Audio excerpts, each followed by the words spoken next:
What's going on, everyone? Jack here from Half Chrome, and if you're thinking about buying this, the DJI Neo, then this is a video I think you should watch, because I'm not going to tell you everything that is great and fantastic about it. I'm going to tell you about some of the shortcomings and things that I think should be improved. Now, don't get me wrong, this is a fantastic drone, and actually I think this is really a great place to start if you're a beginner. And I actually have a video on all the things I do like about this drone, but I also think it's important to talk about things that should be improved. And I think DJI can make some of these improvements because some of them are firmware, but not all of them. Some of them I think should be improvements, or perhaps maybe like a Neo Pro version. So stay tuned, I'll tell you what I think should be improved on this DJI Neo to make it an even better drone.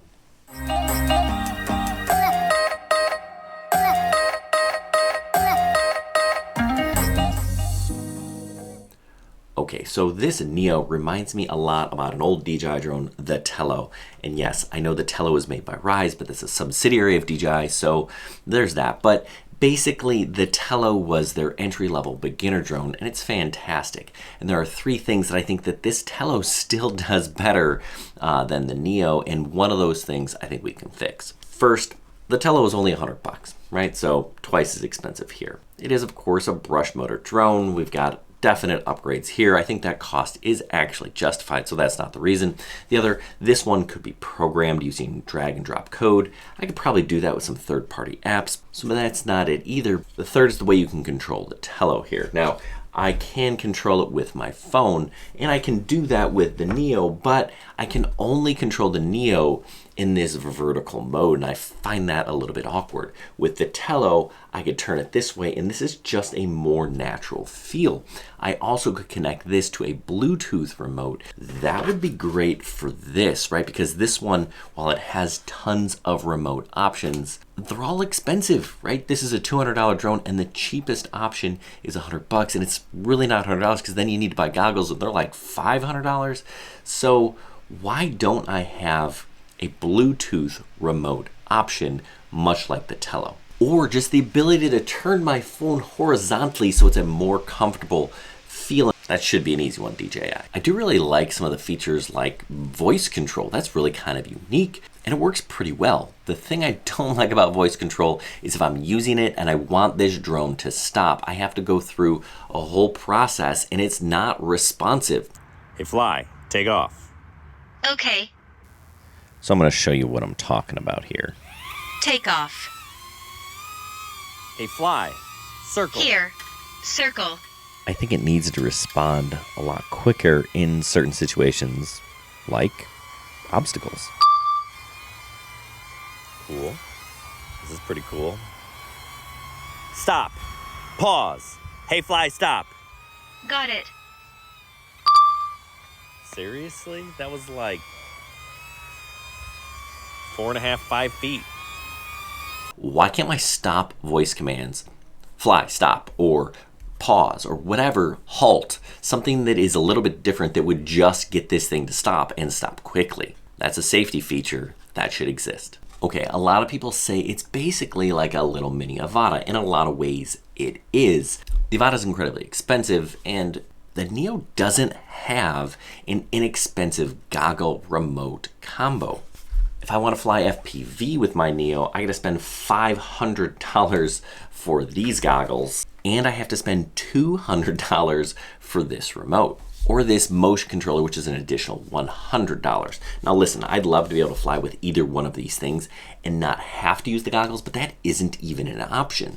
So if you want to fly this thing FPV, you gotta pony up some serious cash. Why does DJI not have a less expensive goggle option that works with the Neo? Why isn't there a Neo FPV package? I think that would be really cool. Now, they did release a controller that will work with the Neo, the RCN3, and it's basically the same as the RCN or the RCN2, and the RCN2 also works, but this thing is big and bulky. Why do we not have a small remote option to go along with the Neo? There's got to be a better option. I mean, I love flying it with this, but this is $350, the RC2, and you're gonna have to fly with one of these options if you wanna do some extra controls with this Neo. And that brings me to my next point. There is no pro camera mode in the app. If I want to set the ISO or the shutter speed or control my exposure value or change the white balance, I can't do that with my phone in the app. Why? Why do I have to have one of these more expensive controller options to do that? It is really nice. It works the same as all of my other DJI drones.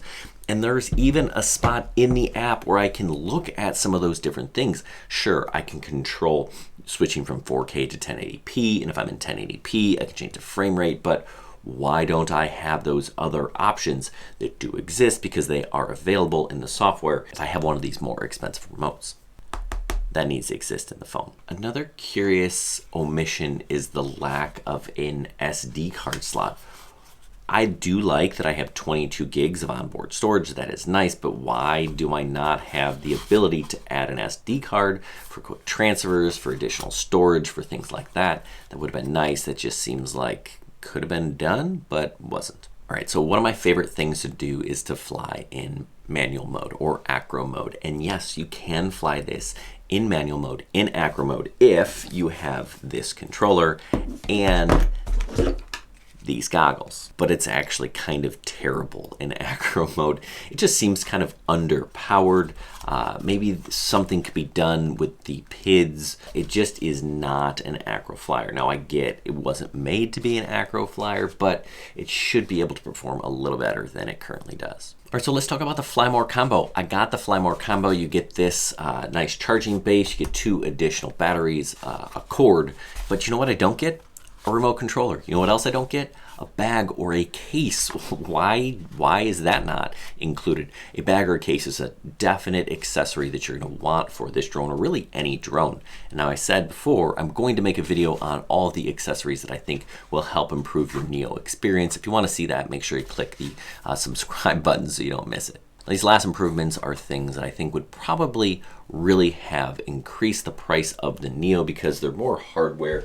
And if I look at something like this, right, it's a similar style drone. This is the Emax Cinehawk, and it has the DJI O3 Air unit on board. And the O3 Air unit is actually a much better camera than this. It's about the same size. That would have been the camera I would have liked to have seen on this drone. Footage is just better coming out of something like that. Other little improvements that would have been really nice, slightly more powerful motors, or maybe a slightly larger footprint to accommodate a larger prop to make this thing a little bit more efficient. Could we have got a few extra sensors for obstacle avoidance? Maybe. That's probably pushing it.